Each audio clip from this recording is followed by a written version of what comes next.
Well, I'm Kilian Kleinschmidt. I am 53 years old and I have been working with the United Nations for the last almost 25 years in different capacities.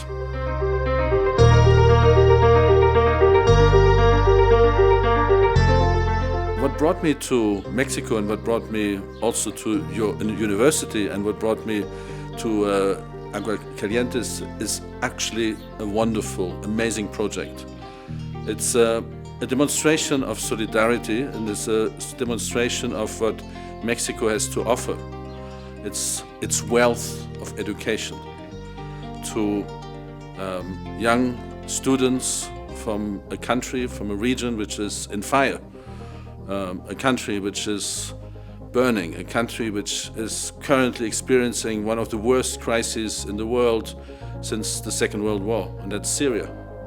So some young students are going to come here and going to learn and continue to study, and that is an investment by the people of this city, by this university, by Mexico into the future of Syria.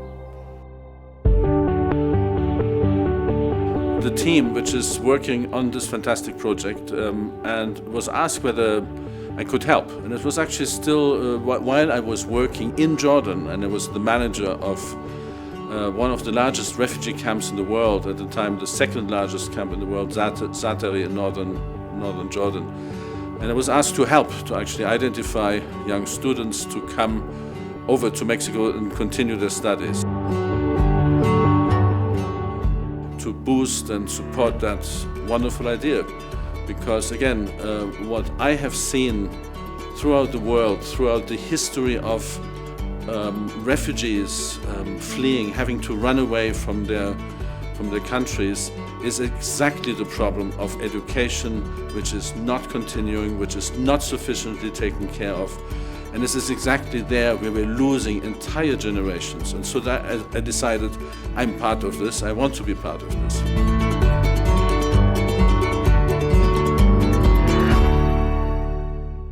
Syria was a very functioning country when it comes to education. They're very bright people, a lot of professionals who have been completely disturbed and disrupted by the horror of this war. And thousands, tens of thousands of students cannot continue their studies. What is completely missing is to invest in the young professionals who are actually going to rebuild their country. That is the future of Syria, and those people who will be very successful professionals, I'm sure, will be contributing enormously, that we are investing here in the future reconstruction of a country, of a nation, of a people who really deserve to find that peace again. And we hope that this project is going to attract more attention, and maybe more than the 30 will be coming to Mexico, but also maybe to other countries, because it's one of the examples. It's an example-setting project. I want you to connect. I want you to connect with my clients. And my clients are the dispossessed of this world. There are these people out there right now who have lost everything what matters.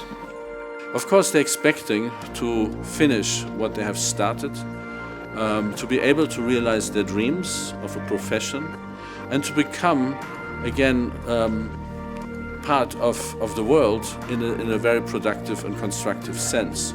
They will be, in whatever capacity, will be participating in the world's economy, and so that's what they also want to do.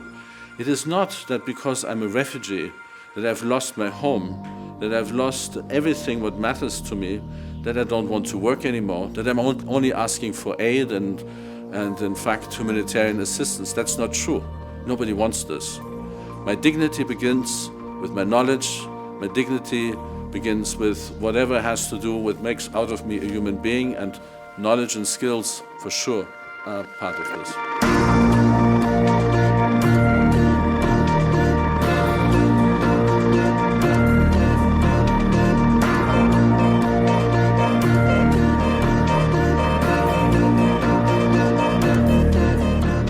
Well, my recommendation to all of you here and receiving these 30 very ambitious young people who really want to change their lives is respect them as human beings.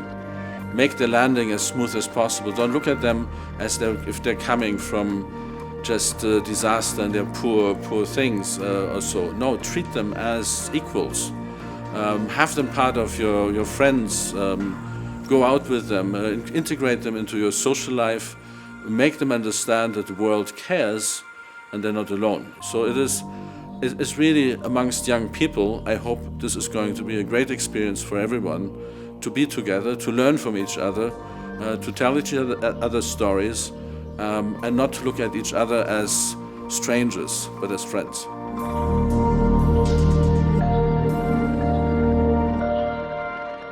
And of course, everyone wonders of how can me help to do something positive. First of all, again, yes, we must make sure that this project is going to be a success, because it's going to be an example-setting project for this country, for all the young students in the world, and also for other universities to maybe copy that example. So that's number one. But a young professional who is actually dedicated to share and should be able to share that knowledge he has acquired through years of learning, seek the direct contact to others, contribute to also the understanding of those who may not be able to come here, that somebody cares.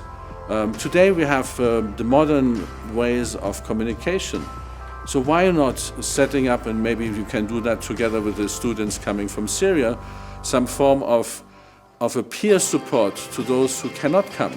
So you talk through Skype or WhatsApp, you communicate to the other young people throughout the Middle East and encourage them to continue believing in the future, and also to maybe coach and support them in their learning, maybe find ways of teach them at a distance. That's something everybody can do.